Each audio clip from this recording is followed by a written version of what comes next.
आम्हाला काय हौस नाही वाद करत हे करायचं, परंतु दादानी त्यांची पण जी मंडळी आहेत त्यांनाही कल्पना द्यावी, त्यांनाही सांगावं.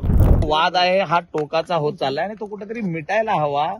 महायुतीत एकमेकांबद्दल अशा गोष्टी व्हायला नकोत असं म्हटलेले आहेत. कसं पाहता याकडे पुढारी? मी अजून काही बातमी पाहिलेली नाही, पण जर दादाने जर विचार करत असेल तर चांगली बाब आहे. आम्हाला काय हौस नाही वाद करत हे करायचं, परंतु दादानी त्यांची पण जी मंडळी आहेत त्यांनाही कल्पना द्यावी, त्यांनाही सांगावं.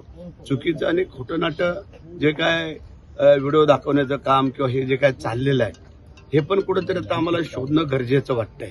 कारण आरोप प्रत्यारोप हे होतं ठीक आहे, परंतु बदनामी एखाद्याची जाणून बुजून करणं की त्याच्यामध्ये काय तथ्य नसताना हे पण थोडंसं वरिष्ठांनी त्याचा शोध घ्यावा असं आम्हाला वाटतंय. पण या संदर्भात भेट आपली घेतली दादांनी आणि त्यानंतर उदय सामंतांची भेट घेतलेली आहे. आदिती तटकरे यांना देखील समजावून सांगण्यात आल्याचं कळत आहे.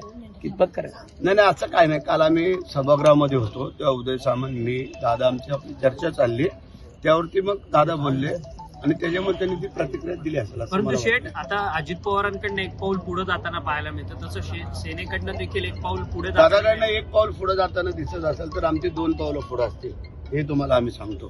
कारण काय आलंय, आम्हालाही हौस नाही आहे की वादिवाद करून राजकारण करायचं, संघर्ष करून, परंतु प्रत्येकाने समजून घेणं गरजेचं आहे.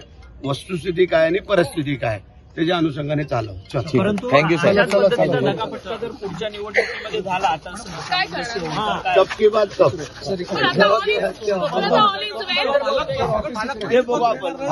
हे जाऊ दे. थँक्यू साहेब.